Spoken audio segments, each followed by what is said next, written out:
Good morning. Welcome back to our Parsha webcast for the week of Vayeishev. The portion of Vayeishev is the famous story of Joseph and his brothers. Joseph, briefly, I'll just give you the synopsis of the portion. Joseph has two dreams. And the theme of both dreams is that his brothers and his parents, mother and father, will be bowing to him. In one case, he's dreaming about them collecting sheaves in the field, and 11 sheaves bow down to his sheaf. And in the second dream, the sun and the moon and 11 stars bow to him. So the theme of both being that his brothers and his parents are going to be subservient to him and serve him as a king. Naturally, his brothers were not exactly overly enthusiastic and excited about hearing such a dream. And to make matters worse, Joseph was favored by his father anyway. So this caused a lot of animosity, and they plotted to kill him. And Yehuda convinced them not to kill him, instead to sell him as a slave. To sell him to the, this way they get rid of him, they don't have blood on their hands, and they eliminate the problem, and that's it. And that's what they did. They put him in a pit, and eventually they took him out of the pit when a caravan of Ishmaelites were coming by, and they sold him to the Ishmaelites who brought him back. He ended up in Egypt. And then in Egypt, he is sold to a man by the name of Potiphar. And Potiphar made him in charge. He saw that this Joseph is not just a regular person. He has some divine assistance. Everything he puts his hand to turns into a success. He see that he's different. He's special. So he puts him in charge of his whole household. And the unfortunate story happens with Potiphar's wife, where she lays her eyes on him and desires him and tried to seduce him, and Joseph wouldn't succumb, and she then accused him of him trying to seduce her, and he ended up in prison. Potiphar is enraged. He throws him into prison. Now, no fault of his own. He was just accused falsely of this. And in prison, after 10 years being in prison, he meets the butler and the baker are also, the Pharaoh's butler and baker were ended up in prison, each one because when the butler, when he served his cup of wine, there was a fly in the wine. And the king was so upset that he served him a cup of wine with a fly that he put him in prison. The same thing happened with the baker. The king's bread had a little pebble in it. He wasn't careful enough. And he threw him into, both of them ended up in prison, and they both had dreams. And Joseph interpreted the dreams for these two men. And exactly as he interpreted it, that's exactly how it happened. And the Parsha closes with that story of him successfully interpreting their dreams. And the interpretation was that the butler will be reinstated as the butler, because the king will have realized that it's not even the butler's fault. It could be that after he brought it to the table, the fly flew into it. It's not really the butler's fault, as opposed to the baker where the pebble was in the bread. That's already his fault. So he was killed, he was hung, whereas the butler was installed and reinstalled to work for the king again. And over there, Joseph asks them to please, mention a good word. Tells the butler, when you are reinstated, mention me, get me out of here, like that type of thing.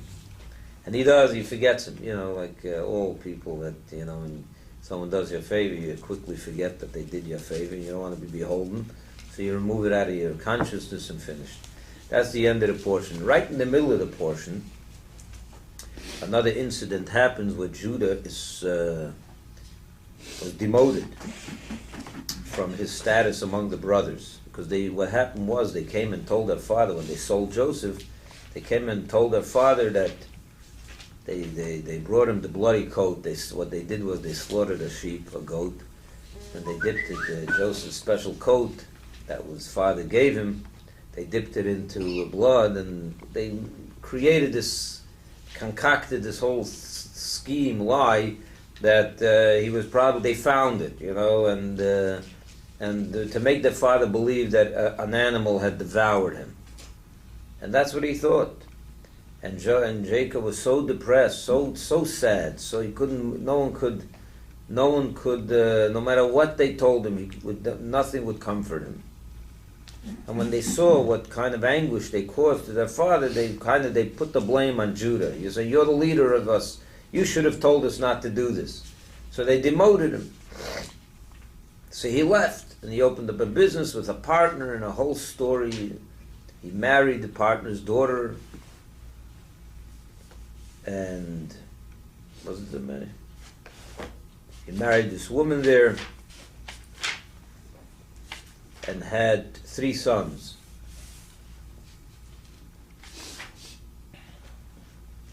And he married off his sons to a woman by the name of Tamar, the oldest son, and he died without children. So he married his second son to the same woman. You know the idea of the levirate marriage. When a brother dies without children, the second brother marries her, takes her, to try to build a family through. And he too died. Now he didn't want to give the third one to her anymore. But on the other hand, he promised that he would. So he told her, "You go back to your father's house, and when he grows up, when this third son grows up, you'll marry him." Which never happened. Of course, he never intended to give the third son to her, because he was afraid that all his kids are dying. Being her husband. So the story goes that Yehuda one day went to the place where she was living, and this is many years later, and she heard that he's coming, so she disguised herself as a harlot, and Yehuda paid her for her services and was with her, and she then said, "What are you going to pay me for this?" And he didn't have money, so he gave her a security. He gave her some items till he pays her. And she took the items and she disappeared. She wasn't looking for money. And later, Yehuda hears that his daughter-in-law was pregnant, and he didn't know that this was his daughter-in-law. He didn't know that he was with it, that it was from him. He didn't. So she's now accused of adultery, because she's now, she's still a yavama who's waiting to marry the third son. She's guilty. So he said that she has to be burned to death. Just before she was being burned, she sent a message to Yehuda, not accusing him of having been the one that slept with her, but she said, she sent the items that he gave her as security. Says, the person who owns these items is the one that impregnated me.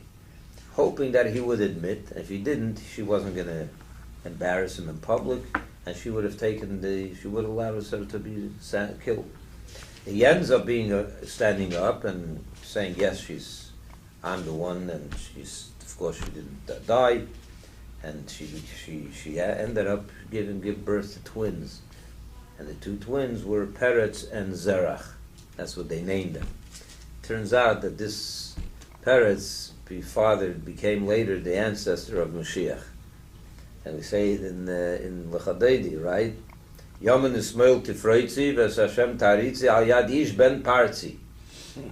We'd ask Hashem to send us how are we going to break forth from Golus? Through the son, from a man that's the son of Parzi, from Peretz. And that's the original Peretz in this week's portion, who's the son of Yehuda. Of course, he is the father of, eventually Mashiach David HaMelech came from him, and of course the Mashiach comes from David. That's the synopsis of this week's portion. It continues next week with the dreams of Pharaoh, and so on. Is it good? So now I want to turn your attention to page, this is on page 416. Will you?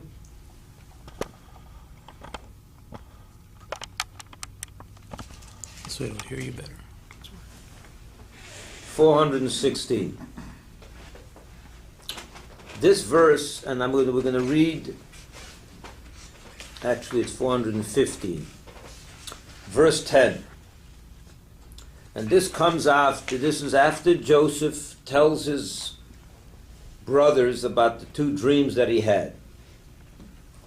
In the first dream he dreams of sheaves. In the second one he dreams of the sun and the moon and the stars that were going to bow to him. And they're very upset about it. And in verse 10 we read as follows. We're going to do the text, and then we'll read the Rashi, and we'll talk about it. And he related it to his father and to his brothers, the dream that is. And his father scolded him and said to him, "What is this dream that you have dreamt? Are we to come, I and your mother and your brothers, to bow down to you to the ground?" So his brothers were jealous of him, but his father waited for the matter. Understood? Let's read Rashi.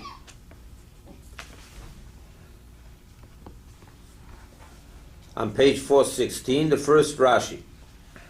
His father scolded him because he bred hatred against himself. What are you doing? You're going around telling your brothers, well, you had such a dream. Even if you had such a dream, keep it to yourself. You have to make them jealous. What are you doing? And then the next Rashi says, are we to come? How could it be that me and your mother are going to bow to you in the future? But hasn't your mother already died? Rachel was his mother. Rachel died in yesterday's portion. She was buried in Beis Lechem. So how could it even be? It's not even possible that she's going to come. How then could she come and bow to you? But Jacob did not know that the words of the dream applied to Bilhah. Because once Rachel died, Rachel had a maid servant that she gave to Yaakov as a wife as well. And she bore two of the other children, right? But she was like after Rachel died, Bilhah became kind of like the mother of Rachel's children. So in a way, that was the mother that he was dreaming about. Jacob did not know that the words of the dream applied to Bilhah, who raised Joseph like his mother, because Rachel died when he was young.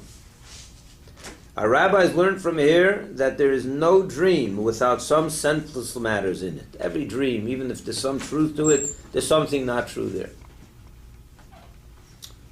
And what was the part that wasn't true in this case? The fact that his mother was going to be bowing to him because his mother had died. And now he continues, but Jacob intended to remove the matter from the heart of his sons, so that they should not be jealous of Joseph. So although Jacob knew that the matter is referring to Bilhah, not Rachel, but in order to diffuse the jealousy, the situation, where the brothers shouldn't be upset at him, he told them, it's not happening because his mother died already anyway, so if that's not possible, the rest is not either. The whole thing is not there. And that is why he said to Joseph, are we going to come, you and I and your mother, to imply that just as it is impossible for the dream to come true about your mother, so is the rest of it nullified.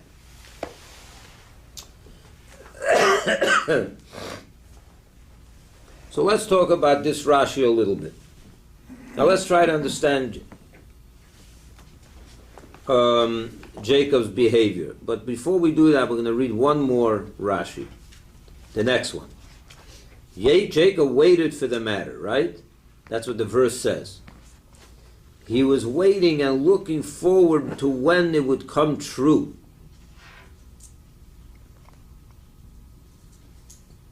That him and his wife, meaning Bilhah, and the 11 tribes would bow down to Joseph.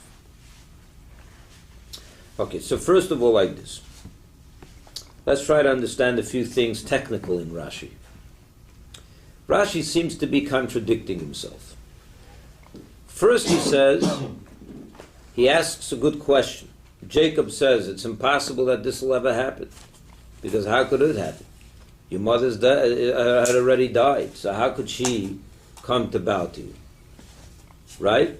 Although Jacob knew that this matter is not really referring to Rachel, but it's referring to Bilhah, right? He knew that it was referring to Bilhah. And this is, Rashi quotes then right away, a Talmudic statement, that the rabbi said that from here we see that there's no dream without Dvorim B'Telim, without matters that aren't true.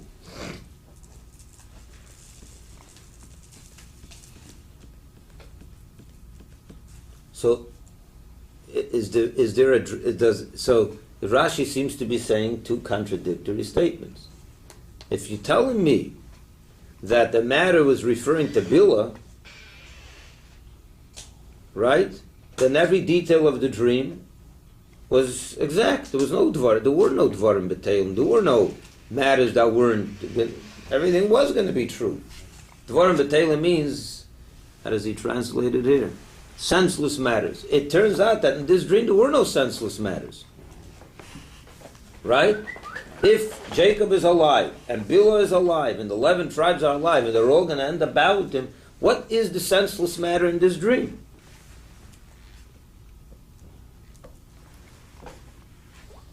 You understand the question? Rashi seems to contradict himself. On the one hand, says there's senseless matters. Yeah, well, maybe Rashi didn't mean that Bilhah was his mother. Bilhah wasn't his mother. Yeah, but she was acting against his mother, so maybe she interpreted it that way. I don't understand that. No. The dream was that the sun and the moon and 11 stars bowed to Joseph. Right. So Yaakov is saying, just like this, it's impossible. Who's the sun and the moon? Apparently, the sun and the moon is Jacob and Rachel. And the 11 stars are the 11 children. Okay. But if the moon turns out not to be referring to Rachel, but referring to Bilhah, so if it's referring to Rachel, then it's understood there's some senseless matters here, because Rachel could not end up bowing to Joseph, because she's already not alive. But if it's referring to Bilhah, then there are no senseless matters. So Rashi says it's referring to Bilhah, which means that there are no senseless matters. At the same time he says, and the rabbis tell her that every dream has senseless matters. So what are the senseless matters in this dream?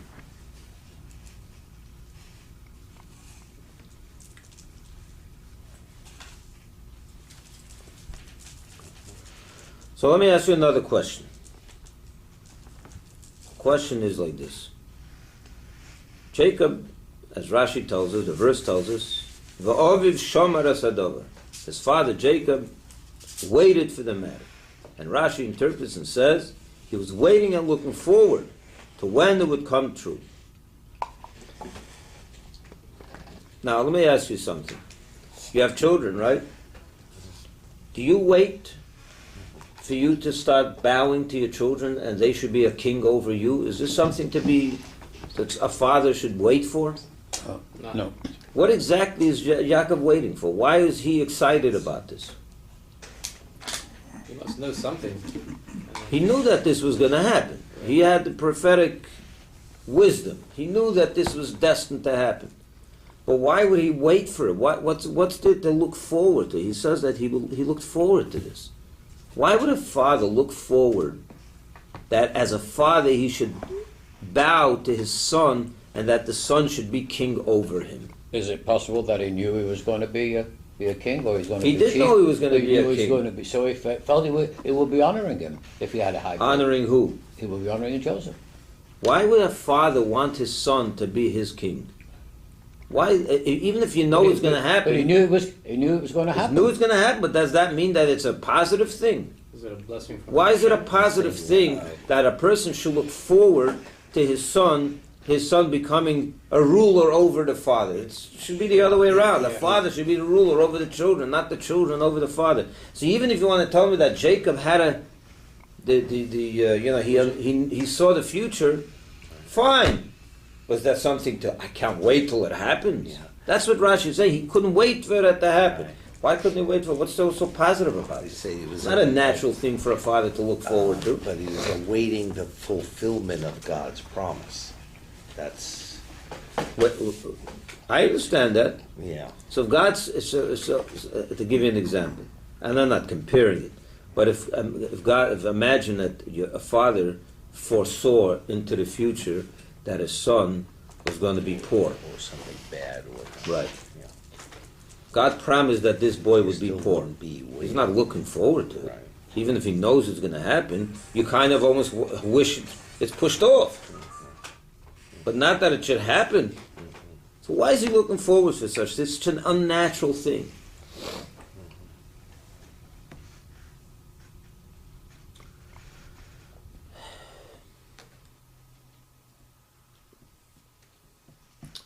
So let me share with you some more insights into this Rashi. The truth is, if you look into the words of Rashi, look what he says in there. And our rabbis learned from here that there are no dreams below dvarim betelim, without some senseless matters in it. Right? In the Hebrew, the word dvarim betelim is plural. Senseless matters, not a senseless matter, but senseless matters. In others, the rabbis say that in every dream there's more than just one senseless matter. There's multiple senseless matters. In this particular dream, what were these multiple senseless matters? Even if you want to tell me that the one senseless matter is that his mother wasn't going to be there, was going to be a stepmother. Well, where's the two senseless matters? Where's the plural senseless matters? Maybe that they were going to bow down to him. Maybe that's also a senseless matter. No. Senseless matter just means that it's things that won't happen. There's senseless matters means, Dvarim B'Teila means that you dream 5 things, and 3 out of the 5 will never happen. Like, don't happen, 2 happen. Or 3 happen and 2 don't. That's what senseless matters mean. Things that are meaningless. They will not happen. Right. So in this case, what's meaningless about this? Where are the at least 2 meaningless things that happened in this dream? How can she bow down to him? The mother, that's one mental, that's one meaningless detail. But where are 2 meaningless details? So rabbis explain, so the Rebbe explains in this Sikha, like this, that Jacob was actually believed that just like his mother won't bow to him, he won't either bow to him. Yeah, that's In other words, he was not looking forward that he should bow to him. As a father, you don't bow. And in fact, he never did. right.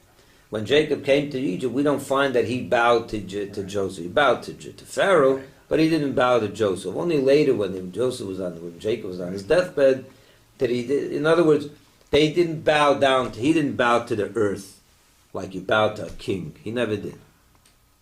So in Jacob's mind, this dream probably, he was thinking this dream has multiple meaningless details. Not your mother is going to bow to you, she's already not alive. I'm not either going to, just like she's not going to bow to you, I'm not either going to bow to you. Just like the moon won't bow to you, the sun probably won't either bow to you. So in Jacob's mind, the dream was mainly about the children. Not about him and not about the mother. Because the mother is already not alive, and therefore it's not the mother, I'm not either going to bow. So in his mind, there were a bunch of meaningless things in this dream. And therefore when the verse says that he was waiting for this to happen, it refers not that he should bow to his child, which he never did, but to the brothers. That's what he was waiting for. So the question is already not such a question. He really didn't look forward to the day that the father would bow to the child and the child should be the king and the ruler over the father. He never thought that would happen. And that's why it makes perfect sense that Rashi should quote that Jacob saw that there are many meaningless details in this dream, because just like the mother won't, the father won't, and those 2 details are meaningless. Everything's perfect now, right? The language in Rashi is perfect. He doesn't ever look forward to him bowing to Joseph, because that's not a natural thing for a father to be looking towards and forward to. It's all good. The Rebbe goes on, however, and says the truth of the matter is And a father should look forward that brothers should be subjugated to a younger brother. That does make sense? What are we telling me now that Jacob is looking forward, and that's not about himself, but about the 11 brothers bowing to Joseph? Why is that something to look forward to? That is a positive. Do you look forward that one of your children should rule over the other children? Is that a natural thing? Especially that it just caused so much jealousy. It didn't end good. I mean, it ended good, but the process to the end wasn't so positive. They sold him this whole terrible ordeal that he suffered. They suffered. Everyone suffered from this. What are you looking forward to such a thing for? Well, then he would be a king in that scenario. Maybe he's Like a looking leader. forward to his son being like a king. That's not what it says. Yes, it's part of that, but it says that he looked forward for this dream to be fulfilled. The dream is about brothers bowing to a brother. A father shouldn't be looking forward to such a thing. They should all be equal, on equal foot. Especially he's the youngest of the brothers, or the second to the youngest. Did he know that? One of he's from the younger ones. What are you making a big? Did he know that the other ones maybe weren't so righteous in their way, and that he would What? guide them in the right path? At least he was the strongest of all the brothers. That he would guide his other brothers in the right path, as they were always causing mischief, maybe in a way.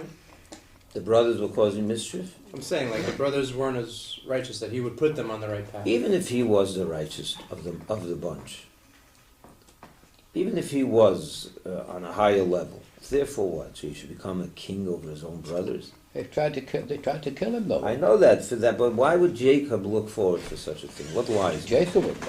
He did. That's what it says. Jacob looked forward for the matter. He couldn't wait till it happened. You get the question? You do or you don't? I'm just Yeah. another thought crossed my mind about the father bowing down to a king who's the son. Last week we discussed, I think it was last week, that Esau was a king in Edom, yet when he came to Yitzchak, he was a slave. Who was a slave? Esau. When he Remember we came. discussed Esau became a king in Edom. Okay. Yet when he came to his father, Yitzchak, he treated his father like the king and he became a slave to his father. So you're Exactly. magnifying my question. Is all you're doing. What I'm doing is telling you that one of the reasons why Jacob would think that it would never happen when he would bow down to his son as a king. Take the example of his brother who was a king and yet bowed down to his father. The father So still that's, has... okay. So that's you're right. I agree that Jacob. There's no question. Jacob didn't think that he was going to bow to his son. I think that really cements it though. But how about the brothers? Is that a good thing to look forward to? Also, probably not. There's something a father I can't wait till my brothers, these sons bow to that son. It's a funny kind of wish. But think about when Rivka was pregnant, and she was told that there were two brothers or two nations that were in her womb, and that the younger will rule over the elder. Right. Okay. So this was a prophecy, which again, a prophecy with one sibling against the other.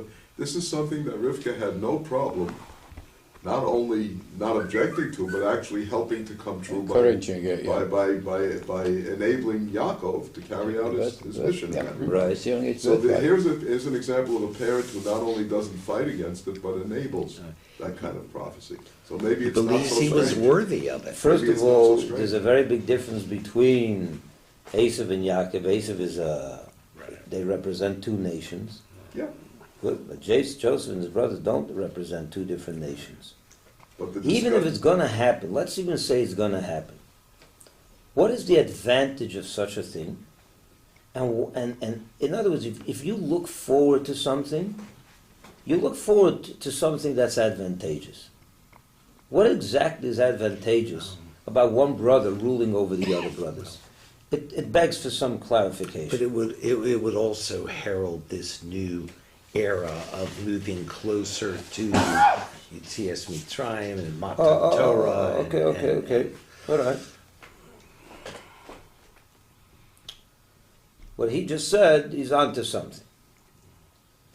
In the continuation of this portion, we read that Joseph was sent by his father to Shechem, right? Mhm. And he said to him, I'm going to read the text on the same page, verse 14.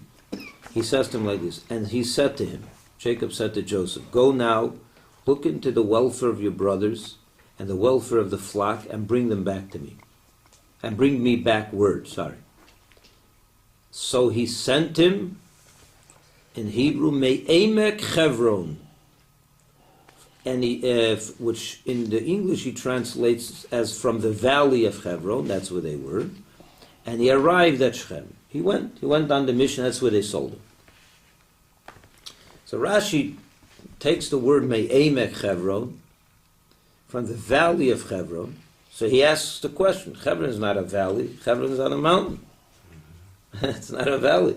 What is Me'emek Hebron? If the valley of Hebron, Hebron is not a valley, it's on a mountain. But isn't Hebron on a mountain? You see the Rashi? Yeah, yeah.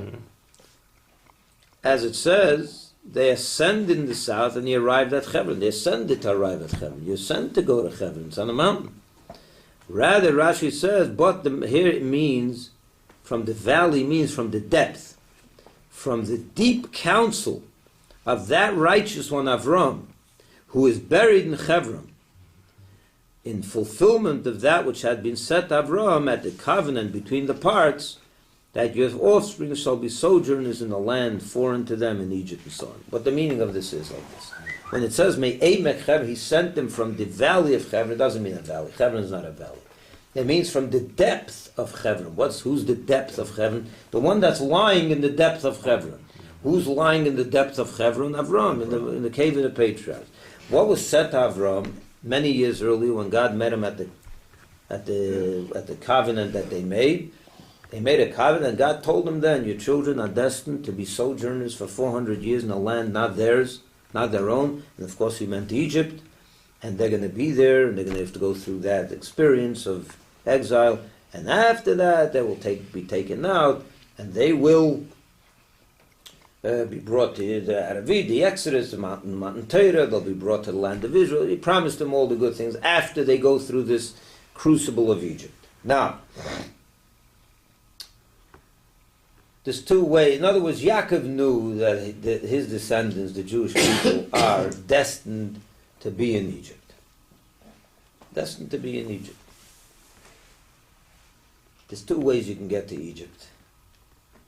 You can get to Egypt, and you can be in Egypt in exile, and you can be in Egypt like Joseph was, a king, a ruler, taking good care of his brothers and his family, as we learned later that they actually lived in the place called Goshen, which is the choicest part of the land of Egypt. So it's quite possible that when it says over here that Jacob looked forward for this eventuality of Joseph being the king, in his mind, what he was looking forward for, he was looking at the bigger picture. We're destined to be in Egypt, in Golos. I know that's going to happen. That was promised to that one who's lying in the depth of Hebron, to Avram. How is this going to happen? So the Talmud says, the rabbis tell us, that had it not been for the fact that Joseph was sold to Egypt and made to be the king and bring Jacob there with honors, with chariots, with horses, with the whole honors that he gave him, Jacob would have been schlepped down there in chains. Because no matter what, Jacob was destined to go to Egypt and start the exile. So Jacob now is looking forward. What's he looking for? He hears that Joseph has such a dream, starts clicking. Avram, the promise to Avram is starting to be, is going to start happening, but now he sees that it's going to happen in a positive way. That his descendants, his son Joseph, will be the king over there, and they'll all come to Egypt with royal honors. That's what he's looking forward to. Not that he'll be the king over the brothers and they'll serve him. That's not what he's looking forward. He's looking forward to the concept of the exile being one like our exile, right? We live in America, right? This is not a terrible... If you have to be in exile, Miami Beach is not a bad place to be, right? You know, if you have to be in exile, not bad, right? Weston is pretty good, could be worse. Yaakov saw, he knew he had to be in exile. You could be in exile, God forbid, in Auschwitz, in chains. in torture, or you could be in Egypt, and Joseph is the viceroy of Egypt, and everything's running by him, by his, command. That's what he's looking forward to. However, still, there's a little bit still that needs clarification, because all this means is that you're looking forward to a better exile. Don't forget, where's Avram right then? Yaakov, where was he living then? In Israel, in the tranquility of the Holy Land, top of the world in a way. So you're telling me that he's looking forward for a good exile. Why would someone that's living in Israel look forward for a good exile? Even if you know you're going to come to exile, and you're happy that it's going to be in a good way, something to look forward to. If you're living in the Beis HaMikdash, let's imagine, you're living in the Beis HaMikdash times, and that's great. Godliness is all over the place, it's wonderful. And you hear that the rabbi, the great tzaddik, is looking forward to go to exile into America, because it's a good exile. Doesn't make any sense.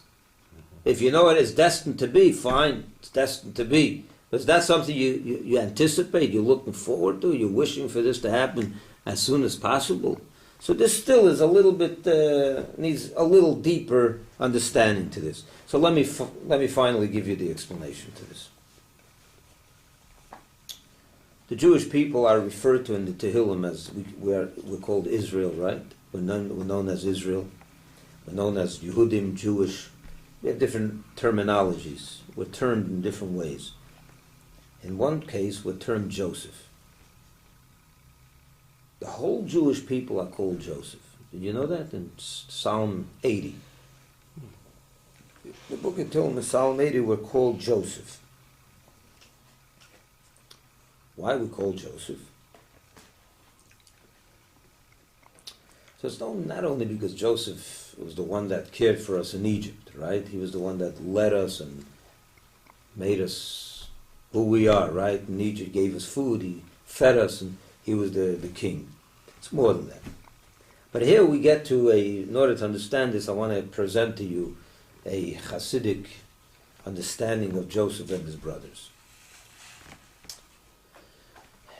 Joseph's brothers, were all shepherds, right? In fact, when Joseph went, and that story where he was going to be sold, we just read it. Jacob sent him to his brothers. What did he send him to check? On the flock.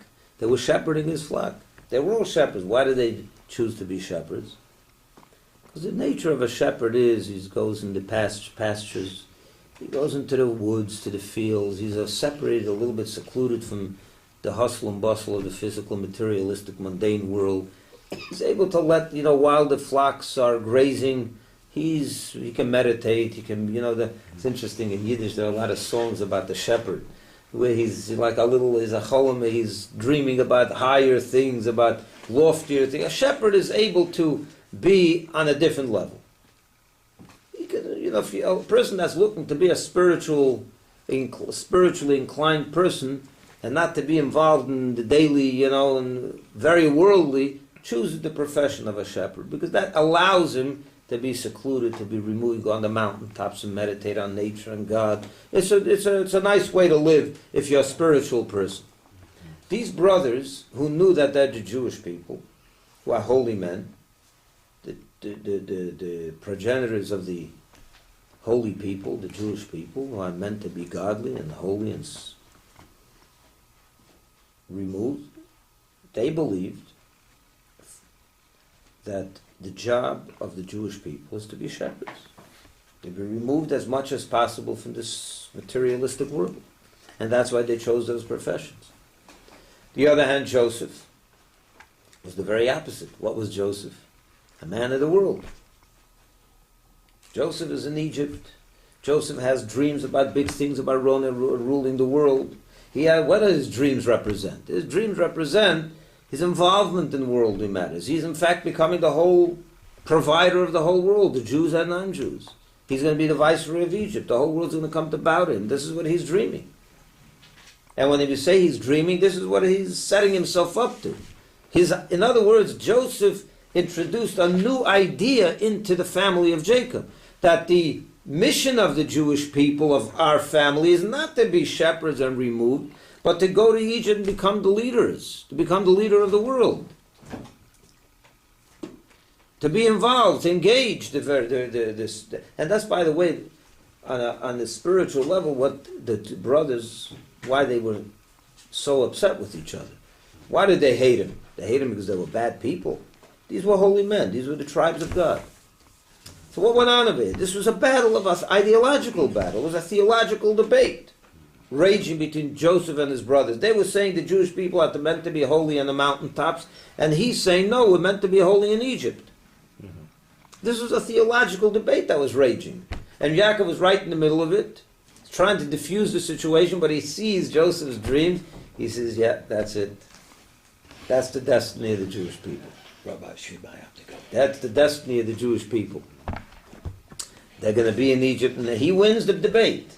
And that's where we are today. Look at the Jewish people. Our job at Matan Torah was to go into Israel, to become part of the world, to influence the world, to become the leaders, and bring godliness into the world, not onto the mountaintops and separate yourself from the world. Now we can understand.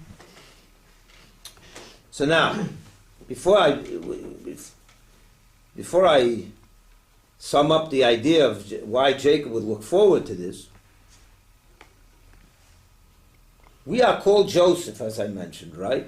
Because Joseph gives us the strength and the power to be able to live our life throughout our destined exiles.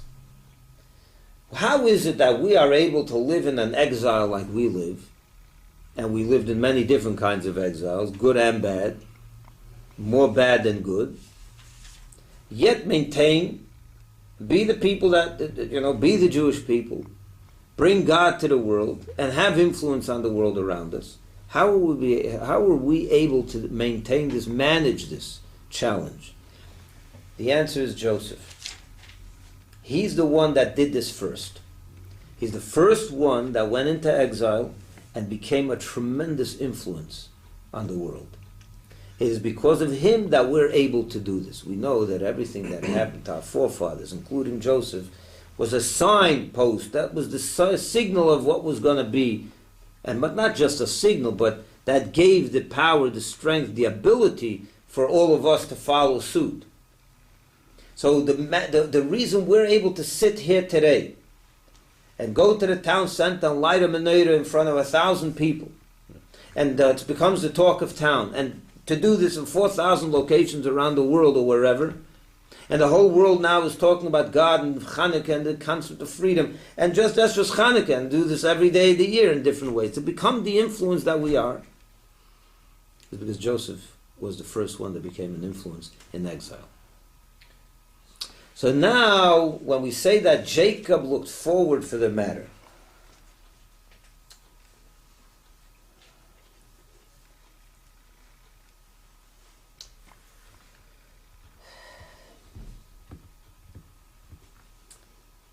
to him now, this is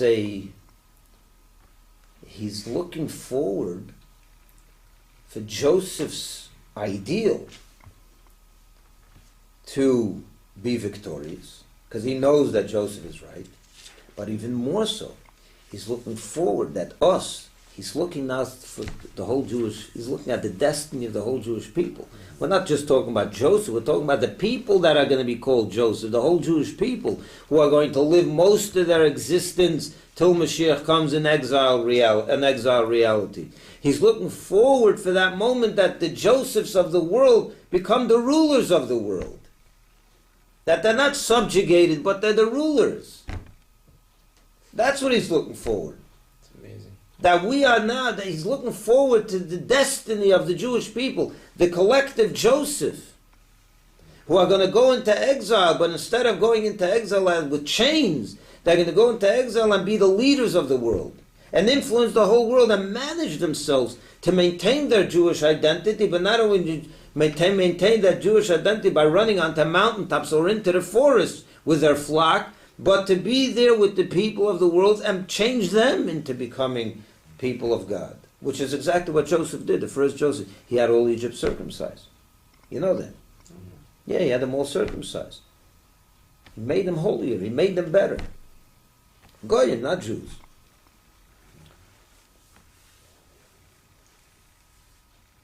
So basically, we weren't secluded anymore. It's like Hashem. Joseph spread is his the word one that led everywhere. the ray. That was a big raging battle between Joseph and his brothers. Are we meant to be shepherds away from the world, or are we meant to be Part of viceroys of the world? Makes sense. And Joseph is the one that wins this battle. And not only does he win the battle for that generation, but he set the tone for all Jews to come. That in exile, in Egypt, which is a horrible exile, he can rise to that prominence and become such an influence where the whole world, the whole civilized world, bows to him, accepts him, and makes him the leader. That's what he's looking forward to. That's a whole different thing. And the truth is that you can even add one more detail to this. That truthfully what he's looking forward for is Joseph's being king. What is Yaakov really looking forward to? Mamtinu Mitzape, he's waiting and can't wait till this happens, is that Joseph should be the king of Mashiach. It says that there's two Mashiachs, right? One is Mashiach ben Yosef, Mashiach the son of Joseph, and one is the Mashiach ben David, Mashiach the son of David. And it says that the Mashiach ben Yosef, this Mashiach, the descendant of Joseph, comes as a prelude, comes before, kind of like a prepare the world for the Mashiach ben David. It says that the Medrash says, and I want to quote it to you. The Medrash says like this: that while the tribes were busy selling Joseph, and Joseph was busy in Egypt, and Reuben was busy with what he was busy, going back to his father to do tshuva and all that, right? You're in the portion. And Yehuda was busy with what he was saving Joseph. And Jacob was busy, and God was and while they're all busy with their things, God is really busy with one thing, with bringing the light of Mashiach to the world. What does the Medrash mean by this? Not that while they're busy doing their thing, God's busy with something else. No. God is, while they're busy doing all their little detailed individual things, God is really orchestrating that all this leads us to the coming of Mashiach. And if you take a look at it, this is exactly what happened. Joseph's sale was a prelude to the coming of Mashiach. Of course, that's what brought them to Egypt, that's what brought the Exodus, the Torah, which leads us to the ultimate destiny of Mashiach. Yehuda going with Tamar, was that the prelude to Mashiach? I just got through saying that it was. Tamar gave birth to Peretz, which was the father of Mashiach. So while everyone is involved in their little details, which they think are just one detail, have nothing to do with it, God is putting all this together. And that's what Jacob's looking forward to. Jacob is seeing a bunch of details happening. If a mamtin mitzape, he's waiting for all this, the bigger picture. He sees the bigger picture. That Joseph should be the king, he doesn't just mean the king in Egypt, well, that was also important, but he means the king of the Jewish people, the king Mashiach, that's going to herald in the kingdom of David, which is from Judah, the coming of Mashiach may be speedily in our days. So this is the story of Joseph and his brothers. And Yaakov looking forward, so our father looking forward to the brothers to be exiled, a good exile, looking forward for our brother, there's a son to be a king over the father, or even a son to be king over his brothers. But there's a larger picture over here. It's a theological, ideological debate that Yaakov now sees. He sees the whole destiny of the Jewish people in front of him, and he's waiting to see this happen where they can become the rulers of their exile, to be on top of their game, to be the influence that they need to be. We merit that that we should already behold with our own eyes the Mashiach ben Yosef and the Mashiach ben David very soon, or now, as the Rabbi used to say, we want Mashiach now. Have a wonderful week Amen. and a good day.